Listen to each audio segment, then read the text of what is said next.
massive backlash against the Maldives. The hashtag boycott Maldives is still trending. What is the reason that so many Indians are angry and agitating on social media over Maldives, which has been one of the favorite and aspirational international luxury destinations? Now, you may have seen the breaking news updates, but I will take you deeper into understanding more background about India and Maldives, not just what you have been watching on the news. So let's begin. First, you may have seen these extremely inappropriate, unacceptable remarks by at least 3 sitting ministers of the Maldivian government. I repeat, incumbent sitting ministers. One of them used words like clown, puppet, referring to Prime Minister Modi.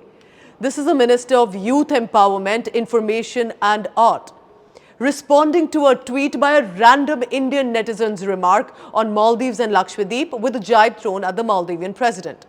Another minister, a woman, had even some reactions of absolutely objectionable nature thrown towards members of the Hindu community and largely Indians, which are now surfacing. Another leader of the ruling party added on X, "Is India delusional?" he asked. "How can they provide great service like the Maldivians? How can they be so clean? The permanent smell in the rooms will be their biggest downfall," he said. Now let's get this clear. Twitter, or now X, is a social media platform where all sorts of political affiliations exist. Most are often seen fighting each other online. It's a constant battle of narratives. Usually, even anonymous identities are on social media. But for the sitting ministers of Maldives and party leaders of the ruling party to indulge in crass comments unbecoming of their position, directly targeting Prime Minister Narendra Modi, directly charging at the minister of a friendly country, was shocking, to say the least. Indians expectedly felt outraged and started to book cancellations because it wasn't just about the leadership but also about India. Look at these headlines. One after another, tourists started to cancel scheduled plans to Maldives. Many celebrities also started to pour in with their support. There was a hashtag running, "Explore Indian Islands." From superstar Amitabh Bachchan to Akshay Kumar, who were more direct to condemn the jibes at India and the Prime Minister, to other celebrities like John Abraham and Shraddha Kapoor, who said, "Let's focus on domestic tourism, which is as beautiful, for example, in Lakshadweep." Then the sportspersons also started to pitch in with their reactions. If you thought that was all, even popular travel portals like Ease My Trip made an announcement that all travel flights to Maldives hereon stand suspended. No bookings will happen. I asked him, will this business not suffer of his and his company, and this could go into lakhs of rupees, if not more? Here's what his answer was. The nation comes first. We have had our Prime Minister, who has recently visited Lakshadweep, has posted beautiful videos and photographs of him in that particular location. And then comes the jibe, which was basically uncalled for from Maldives government and their representatives, which were very hard to swallow. And for us, Ease My Trip, which is a homegrown company, one of the largest travel portals, we are ready to sacrifice about 2.4 lakh bookings, which happen on annual basis to Maldives, in order to make a statement that for us, always and always, nation will come first. Now, you may be wondering, why are Indians getting so touchy over one comment or maybe 2 comments or 3? Even if derogatory, why are Indians going to such lengths to make announcements and condemn? Because something has been brewing in Maldives ever since the new government took over. A visible anti-India sentiment. Not among people. I want to repeat that, not among the general public yet, but definitely among those in leadership positions in their government, and that was reflected on social media, and this is big. Let me tell you about President Muizzu.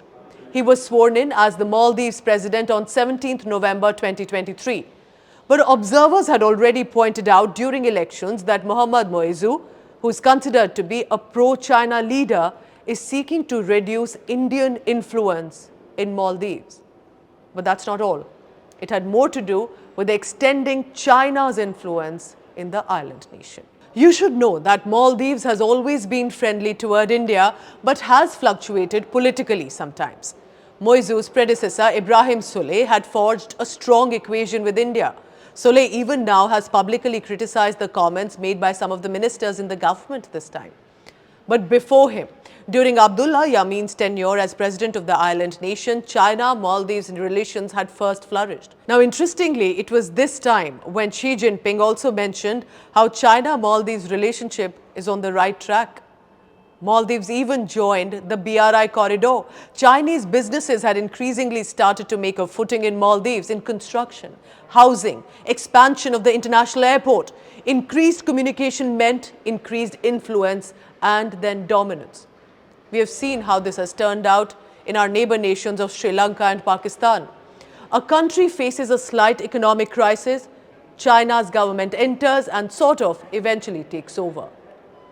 Ahead of elections, President Muizzu's election plans included a vocal, visible India out campaign, even though some tried to later clarify that it was primarily with soldiers' deployment only in some parts. But wasn't it quite odd in itself, an election issue of a country focusing as much on removing Indian presence rather than the island issues? And this was not even a dominant presence of Indian soldiers.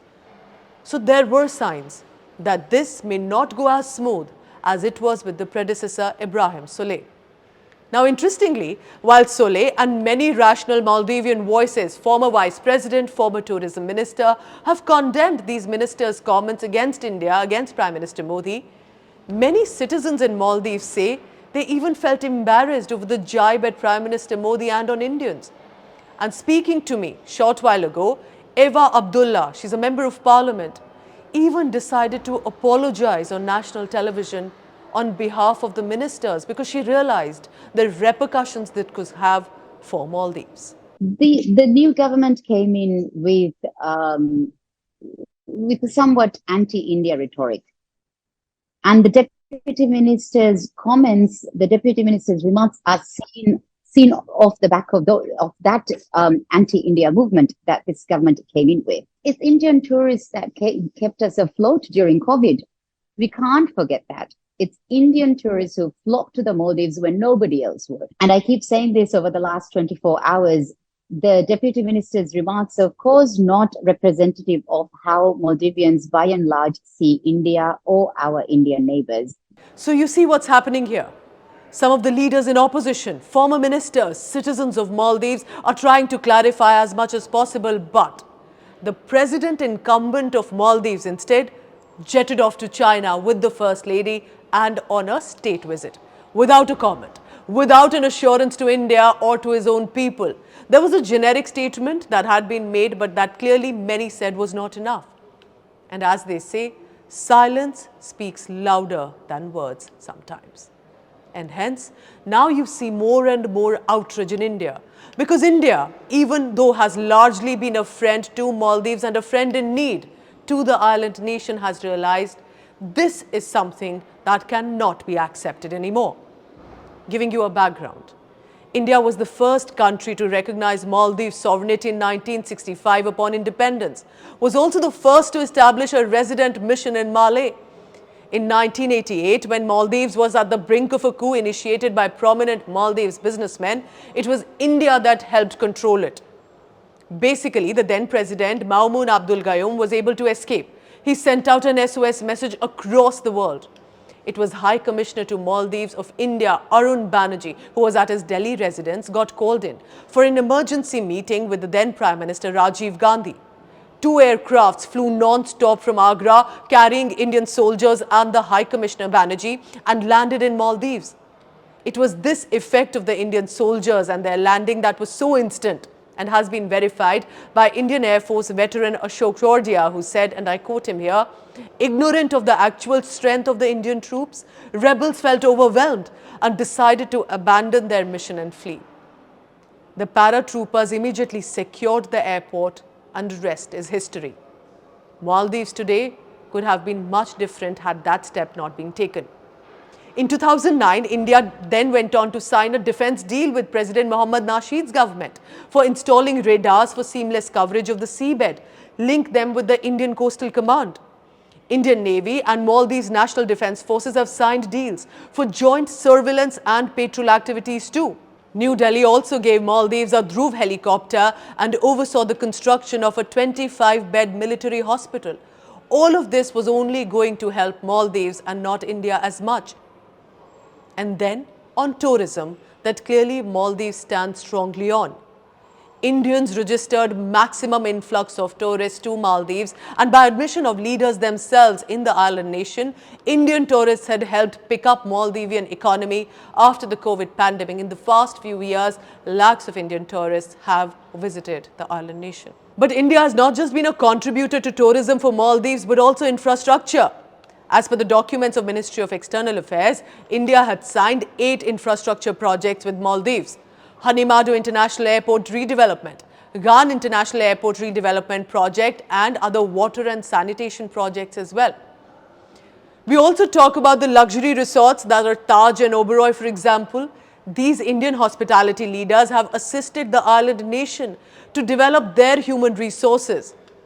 Maldives largely depends on the tourist influx. It needed management resources that Indian hospitality leaders had assisted with. That's not all.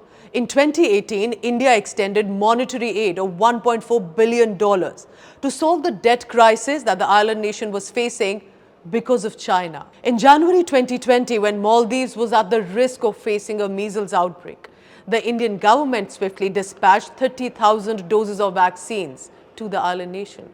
The vaccines were key in helping stop the outbreak from spreading.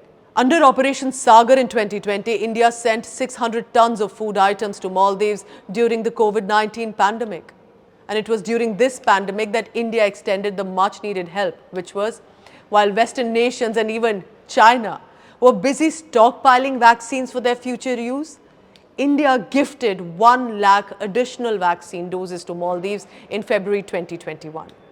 Maldives was the first country India sent the foreign aid to of vaccines.